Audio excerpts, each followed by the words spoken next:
Jerry, video games are the latest craze to sweep the country and most of the world too. Millions of people are addicted to hours of gazing at electronic images on game screens in arcades and in their own homes. What makes video games so popular? Well, we search for an answer as we begin a special series on Video Fever, games people play. I am too young to remember the golden age of the arcades, but I did have an Atari 2600 growing up, on which I enjoyed many of the classics from that era of gaming. Most gamers are aware of these classic games because they have continued to be remade or remixed in various forms on various systems since. They continue to be of interest because they are nostalgic, because they are influential, and because they are enduringly fun. We're going to take a look at 6 classic remakes for the Oculus Rift. They may not demonstrate all of the most unique things that the Rift can achieve, but they are worthy experiments in how virtual reality can enhance or transform cornerstones of video game history. Each of these demos takes a very different approach to adaptation to the Rift, but each is successful in producing something that is in many ways as fun and addicting in VR as in the original. Indeed, the simplicity of the graphics and the relative brevity of each play session complement some of the DK1's shortcomings. There are no issues with complex controls, and the arcade pacing allows for frequent breaks to minimise nausea.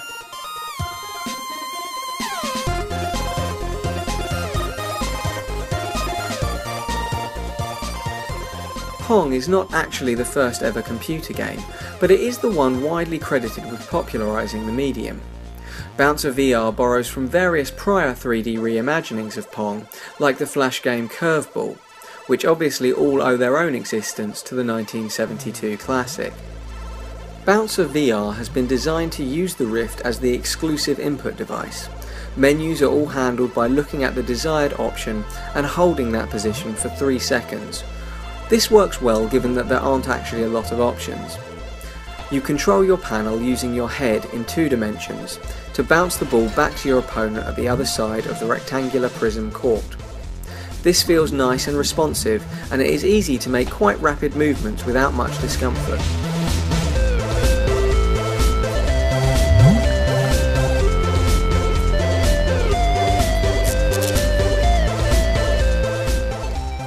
There are 3 levels to Bouncer VR, 2 of which feature obstacles in the middle of the court that add more unpredictability to the ball and make the game less repetitive. More variety will still be needed to make the game something you'll want to play more than one session of though. The game also adds in power-ups that can be accessed by hitting the ball through one of the boxes that floats on the court. This causes the box to drift towards you. To collect it, you catch it with your paddle. This challenges you to take your eye off the ball for a split second, which increases your chance of misjudging the return shot. The trouble is that all the power-ups activate as soon as you get them. This is obviously a concession to the design philosophy that everything should be controlled by the Rift itself. Unfortunately, what this means is that there is not much opportunity to use the power-up strategically. In fact, the ball suddenly shrinking or changing speed often works against you as much as for you. Activation on command by pressing a button would definitely make you feel more in control of your own destiny.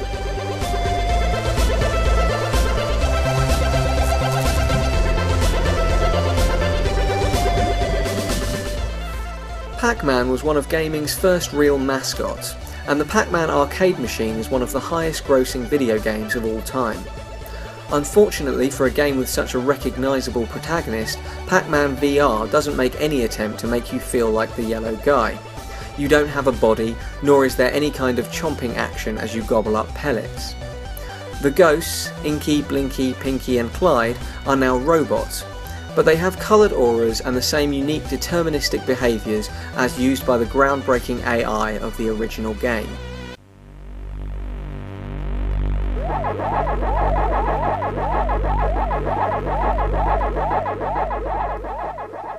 The borders of the maze itself, along with the glowing pellets, are what makes the environment unmistakably Pac-Man. Unlike the arcade original, your body doesn't actually occupy the whole corridor, allowing you to bypass power pellets and save them for later. There is a partial map on screen, but it doesn't display the maze walls, only pellets and ghosts in the near vicinity. This definitely limits your overall map awareness, which does alter the atmosphere a little, making you feel more like an adventurer exploring a maze. Turning a corner into the fearsome looking robots can make you jump, but this is by no means a horror experience. In fact, the robots actually have a turning animation, which creates a tell, giving you a little more time to figure out how to get away. The simple outline environment also helps to minimise motion sickness, even though this is quite a hectic experience.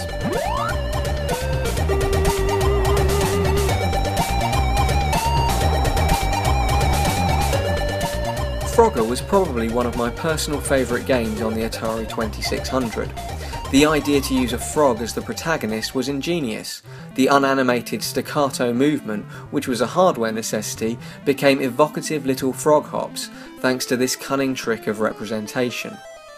Hopping around might be quite uncomfortable in VR, so the closest thing to Frogger I've been able to find is a 48-hour Ludum Dare game called Streets of Rift. It is not, as I had initially hoped, a VR version of Streets of Rage, which I'd still like to play by the way. Streets of Rift doesn't claim to be Frogger, but it is a road crossing simulator, so comparisons were inevitable. Although in this game you're a pedestrian instead of an amphibian, the cars still refuse to acknowledge your existence and don't slow down until they've already knocked you down. So it is pretty much the same as the first half of a Frogger screen, except you can only move forward or back at a crossing. The challenge presented is really well suited to the Rift, as it is all about quickly estimating distance and timing. With the Rift stereoscopic 3D and head tracking, crossing the road feels very realistic, even with very basic graphics. The theme of the Ludum Dare in which this was created was 10 seconds, so that is the time limit that you are given to get across the road. This limit puts enough pressure on to create some sense of urgency, but it is not overly taxing, particularly as dual carriageways grant more time at the halfway point. There are a few kinds of street to cross, from single to dual carriageways and streets with parked cars, as well as nighttime versions of these levels. This selection is then repeated with cars moving faster through 28 levels. I found it to be quite compulsive and got through them all before I knew it. In fact, I actually think there's potential to expand on this game. The environments don't need to be that large, so they can be filled with more detail, distractions and different car types. There are plenty of ways to expand on the level set without overly complicating the control scheme. How about a level where you have to finish a text before you make it across the road, forcing you to spend a certain proportion of your time crossing while looking down at your phone? Of course, there's no real reason a full-length Frogger level featuring a river section couldn't work in this form too.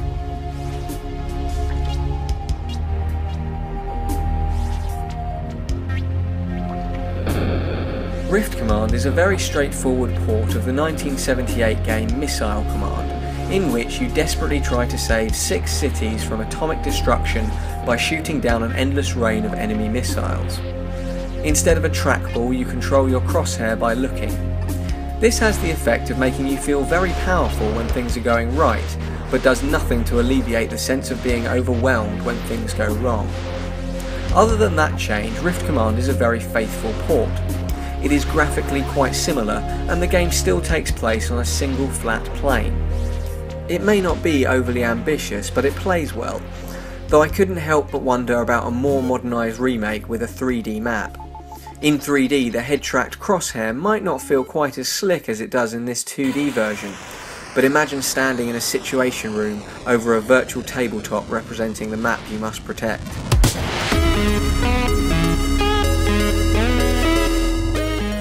The original Missile Command might be one of the first games to exemplify the notion of mechanics as message. At the height of the Cold War, a growing sense of the futility of nuclear conflict was reflected in this arcade game. In Missile Command, no matter how well you were doing, the missiles kept coming. Eventually, you will lose. Rift Command sums up this message in the Wargames quote that you'll notice on the back wall if you do turn around.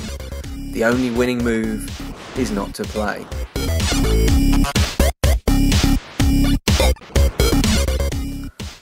Before I begin talking about 360-degree Space Invaders, I should note that while it is fun, it is not actually the best version of Space Invaders for the Rift. That honour goes to 2013 Game Jam entrant Retro Invaders VR, which is really outstanding, and I recommend you try it if you haven't already. There is no real way to talk about that game meaningfully without giving spoilers, so I'll do a standalone review of it soon.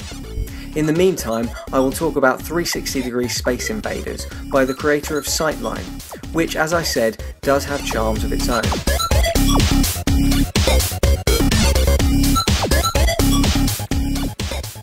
360-degree Space Invaders makes an immediate impression.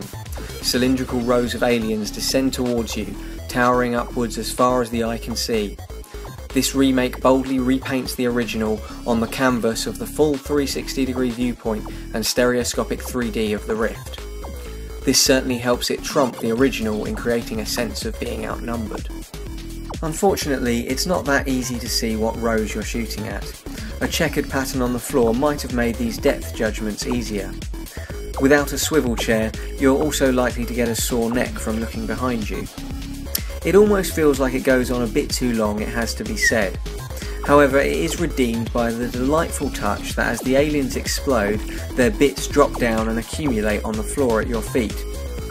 Nothing actually happens when you defeat the invaders completely, but standing amongst the shattered pieces of your enemies is reward enough.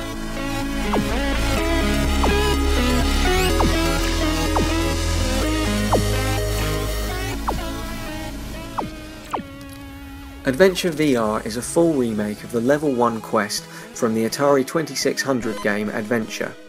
Difficulties 2 and 3 are apparently set to follow soon. I had never actually played Adventure before now, but I understand it is well regarded in spite of, or perhaps because of, its incredibly simplistic looks, and is very much a forerunner to the console adventure games like Legend of Zelda. As I hadn't played the original, I wasn't just playing this for nostalgia's sake, but I would definitely say that this demo works really well. I found the adventure itself to be quite engaging in the Rift. The lack of text and simple iconography made for an uncluttered, almost subconscious puzzle solving that was quite satisfying to work through. Again, the retro simplistic environment seemed to contribute to little or no motion sickness compared to other games in the genre.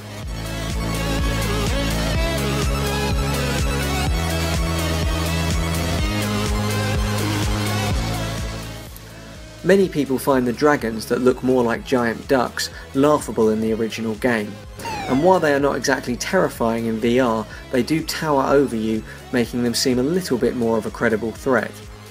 The first-person perspective also means that the maze-like environments are quite easy to get lost in, but thankfully not so much so that you really need a map.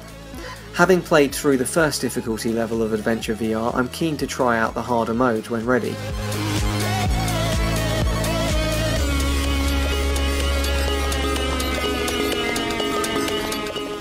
Of course, this is one of the real points of doing remakes of old classics, to give new and wider audience to influential design. I would never have thought to try out Adventure. It looked comically simple, and so completely outstripped by later efforts in the genre. But by shifting the design into VR, it provided a new lens through which to appreciate the elegance of that original design. The same is equally true of the more widely played arcade titles. A transition to VR encourages you to consider what still works within the old game, whether or not you have played it 1,000 times before or have only just heard of it. All of these remakes retain the satisfying gameplay loops that made the originals so enduringly successful.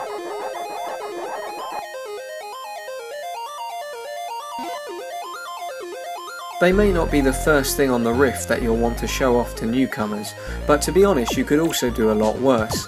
They are classics for a reason after all. If you're looking for some diversion on your DK1 and haven't tried out these demos yet, then there's an afternoon of nostalgic delights and discovery awaiting you.